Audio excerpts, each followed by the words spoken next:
ومولانا محمدا عبده ورسوله أرسله بالحق بشيرا ونذيرا وداعيا إلى الله بإذنه وسراجا منيرا أما بعد فقد قال الله تعالى في كلامه المجيد وفرقانه الحميد أعوذ بالله من الشيطان الرجيم بسم الله الرحمن الرحيم اقرأ باسم ربك الذي خلق خلق الإنسان من علق اقرأ وربك الأكرم الذي علم بالقلم علم الإنسان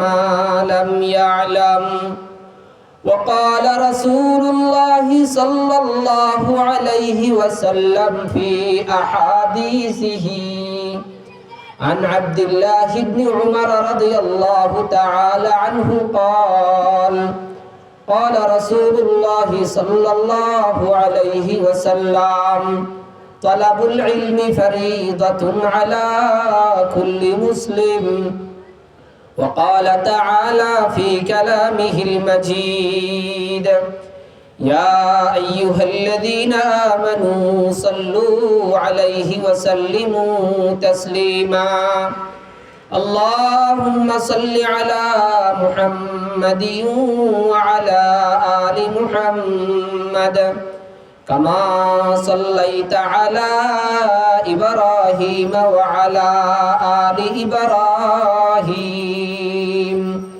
إنك حميد مجيد اللهم بارك على محمد وعلى آل محمد كما باركت على إبراهيم وعلى آل إبراهيم إنك حميد مجيد সমস্ত প্রশংসা ওই মহান রব্বুল আলামিনের জন্য যিনি আজকে আমাদেরকে উত্তর ধর্মপুর নুরানি কাফেলার উদ্যোগে উত্তর ধর্মপুর সরকারি প্রাথমিক বিদ্যালয় মাঠে ঐতিহাসিক তাফসীরুল কোরআন মাহফিলে আসার বসার তৌফিক দান করেছেন এবং এই বিশাল একটি আয়োজন করার তৌফিক দান করেছেন। এই জন্য আমরা শুকরিয়া আদায় করি আলহামদুলিল্লাহ। মহান রব্বুল আলামিন আমাদেরকে আমাদের জীবন চলার জন্য এক ঐশী বাণী দান করেছেন, কোরআনে কারীম, যার নাম আমাদের প্রিয় হাবিব হযরত মুহাম্মদ মুস্তাফা সাল্লাল্লাহু আলাইহি ওয়াসাল্লামকে নবী হিসেবে পাঠিয়ে আল্লাহ পাক রব্বুল আলামিন শেষ নবীর উম্মতদের জীবন চলার জন্য একটি পাথেয় দান করেছেন, কোরআনে কারীম। এই কোরআনে কারীমের প্রথম সূরা সূরাতুল আলাকের প্রথম 5টি আয়াত এই কোরআনে কারীমে নাজিল হয়। সেই 5টি আয়াত থেকে আমরা আজকে আলোচনা করব। ওই 5টি আয়াত আমি খুতবার ভিতরে পড়েছি। মহান রব্বুল আলামিন কোরআনে কারীমের ভিতরে বলেন, ইকরা বিসমি রাব্বিকাল্লাযী খালাক। আল্লাহ পাকের প্যারে হাবিব হযরত মুহাম্মদ মুস্তাফা সাল্লাল্লাহু আলাইহি ওয়াসাল্লামের বয়স যখন 40 বছরে উপনীত হয়, তখন প্যারে হাবিব সাল্লাল্লাহু আলাইহি ওয়াসাল্লামের কাছে আল্লাহ পাক রব্বুল আলামিন ওহী পাঠান। আল্লাহ পাকের প্যারে হাবিব আল্লাহ পাকের ধ্যানে মগ্ন হতেন। সেই মক্কার হেরা গুহার ভিতরে নির্জনে আল্লাহ পাকের হাবিব ধ্যান করতেন।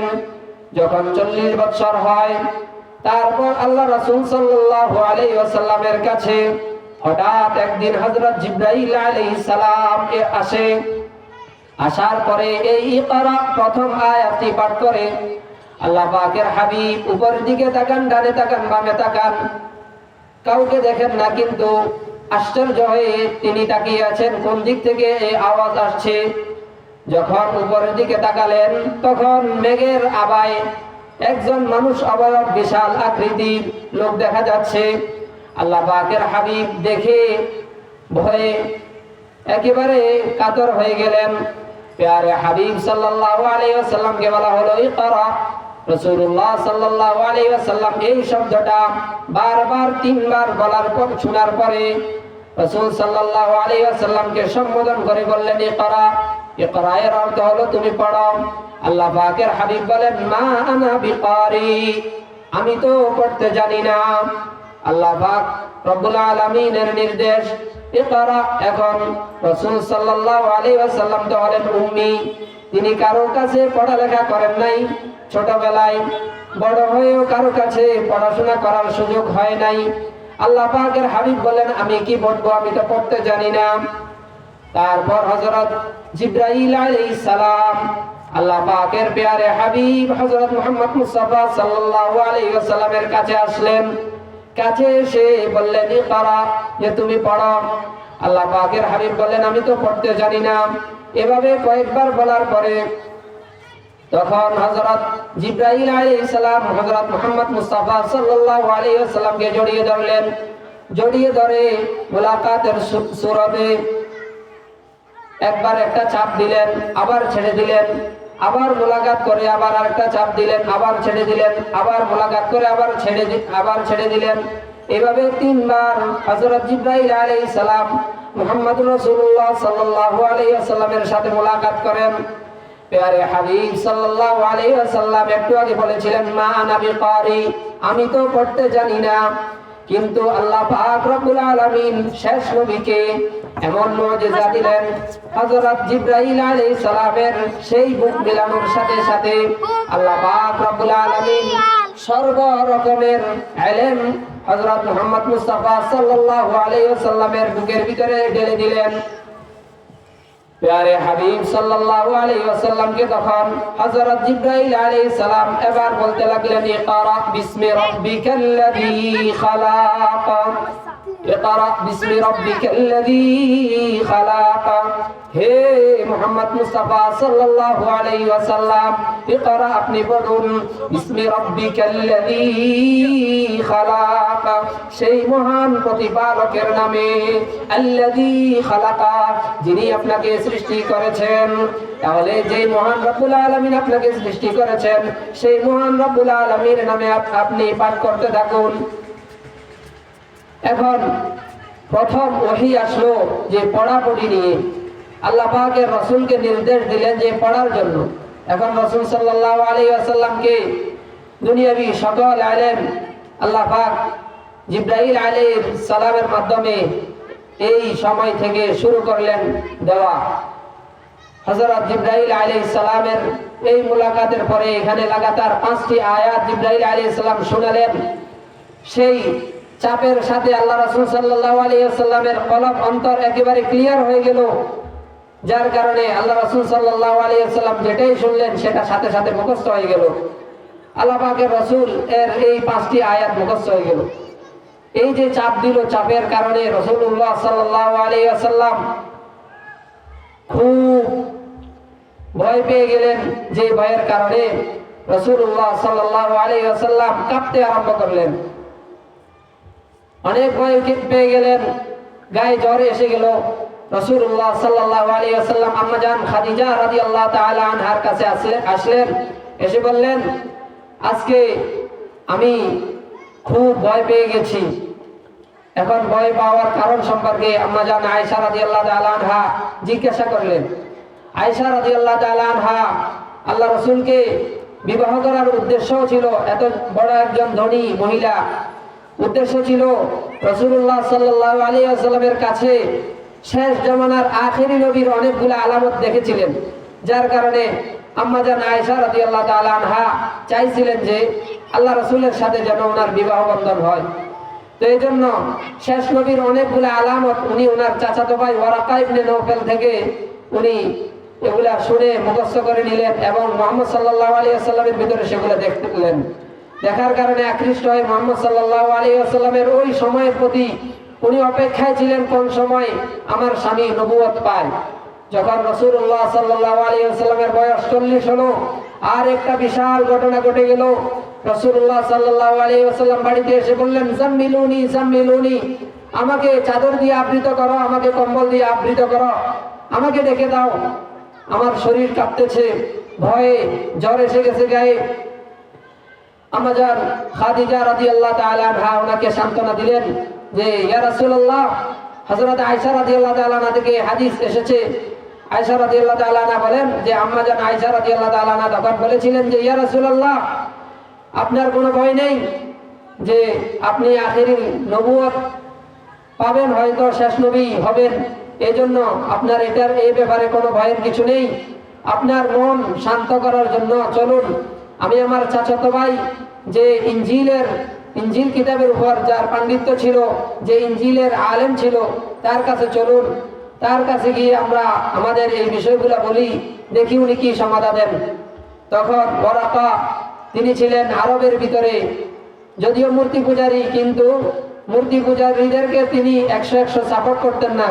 উনি ইঞ্জিলের উপর আমল করার চেষ্টা করতেন এবং উনি ইঞ্জিলের ভিতরে হিব্রু ভাষায় ওনার জ্ঞান ছিল, যার কারণে উনি ইঞ্জিলের তরজমা করতেন, ইঞ্জিলের আরবি ভাষায় অনুবাদ করতেন, এগুলা লোকদের কাছে বলতেন, দাওয়াতের কাজ করতেন।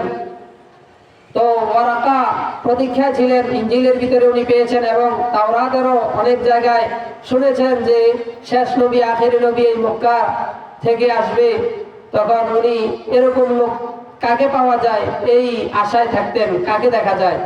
যখন হযরত আয়েশা রাদিয়াল্লাহু, হযরত খাদিজা রাদিয়াল্লাহু তাআলা আনহা ওয়ারাকার কাছে গেলেন, গিয়ে বললেন যে হে আমার চাচাতো ভাই, আপনার বোনের জামাই, তার তো এই দশা, সে হেরা গুহায় নির্জনে কাটাতো দীর্ঘদিন, হঠাৎ করে আজকে সে একজন বিশাল আকৃতির লোক দেখলো, তার সাথে সাক্ষাৎ হলো, উনি ওনাকে জড়িয়ে ধরলেন এবং এই শব্দগুলা বললেন। তখন ওয়ারাকা রাসূলুল্লাহ সাল্লাল্লাহু আলাইহি ওয়াসাল্লামকে বললেন, হে মুহাম্মদ, আপনি কেমন লোকটাকে দেখলেন? তখন রাসূল সাল্লাল্লাহু আলাইহি ওয়াসাল্লাম জিবরাইলের অবয়ব সম্পর্কে কিছুটা ধারণা দিলেন। তো উনি বললেন, ইনি তো সেই লোক যে লোক হযরত মুসা আলাইহিস সালামের কাছে এসেছিল, ইনি তো সেই লোক যে লোক হযরত ঈসা আলাইহিস সালামের কাছে এসেছিল। আপনি পেরেশান হবেন না, এটা আপনার সুসংবাদের বহিঃপ্রকাশ। দেখা যাবে এক সময় আপনার গোত্রের লোকেরা যারা আপনাকে এত আল আমিন নামে সম্বোধন করে, আর আল আমিন উপাধি দেয়, সত্যবাদী বলে, আপনার কাছে আমিন হিসেবে আপনি নিরাপদ একজন লোক, আপনাকে বিশ্বাসী করে, তারা তাদের গচ্ছিত মাল আপনার কাছে আমানত রাখে। দেখবেন এই লোকগুলো এক সময় আপনাকে তাড়িয়ে দিবে আপনার এই এলাকা থেকে। আল্লাহ রাসূল সাল্লাল্লাহু আলাইহি ওয়াসাল্লাম কথা শুনে আশ্চর্য হয়ে গেলেন, আমাকে তাড়িয়ে দিবে, তারা আমার প্রতি এত ভক্ত, আমাকে এত শ্রদ্ধা করে, আমাকে এত মহব্বত করে। তখন ওয়ারাকা বললেন, হ্যাঁ, আখেরি নবী যিনি হবেন, তিনাকে একাত্মবাদের দাওয়াতের কারণে তার উম্মতের লোকেরাই তাকে তাড়িয়ে দিবে। তখন রাসূলুল্লাহ সাল্লাল্লাহু আলাইহি ওয়াসাল্লামকে সান্ত্বনা দিয়ে তিনি বললেন, যদি আমি সেই আপনার ওই সময় পেতাম যখন আপনি দাওয়াতের কাজ চালিয়ে যাবেন, তখন আমি যদি সময় পেতাম তাহলে আমি আপনার সহযোগিতা করতে পারতাম। তো কিছুদিন পরে ওরা ওই সময় একেবারে বৃদ্ধ হয়ে গিয়েছিলেন, চোখের দৃষ্টিশক্তিও হারিয়ে ফেলেছিলেন, আর কিছুদিন পরে উনি ইন্তেকাল করেছিলেন। যাই হোক, উনি শেষ নবী আসবেন এবং শেষ নবীর উপর ওনার অগাধ বিশ্বাস ছিল। তো ওয়ারাকা এর দিক নির্দেশনা অনুযায়ী আল্লাহ রাসূল সাল্লাল্লাহু আলাইহি ওয়াসাল্লাম কিছুটা স্বস্তি পেলেন এবং আম্মা জান খাদিজা রাদিয়াল্লাহু তাআলা আনহা তিনিও আল্লাহ রাসূলকে সান্ত্বনা দিয়ে বাড়িতে নিয়ে আসলেন। তো বলতেছিলাম প্রথম আয়াত যেটার ভিতরে বলা হয়েছে যে ইকরা, পড়ো। এখন পড়বো কার নামে? আল্লাহ পাক রব্বুল আলামিন বলেন, ইকরা বিসমি রাব্বিকাল্লাযী খালাক, যে মহান প্রতিপালক তোমাকে সৃষ্টি করেছেন সেই মহান প্রতিপালকের নামে পড়ো। এখন তাহলে আমরা এই পড়াপড়ির কাজটা আমাদের সন্তানদেরকে পড়ালেখা করাতে গিয়ে আমাদের প্রধান কাজ থাকবে যে আমরা কোরআন পড়াতে হবে। যেহেতু আল্লাহ পাক রব্বুল আলামিনের যে মহান রব্বুল আলামিন আমাদেরকে সৃষ্টি করেছেন, সেই মহান রব্বুল আলামিন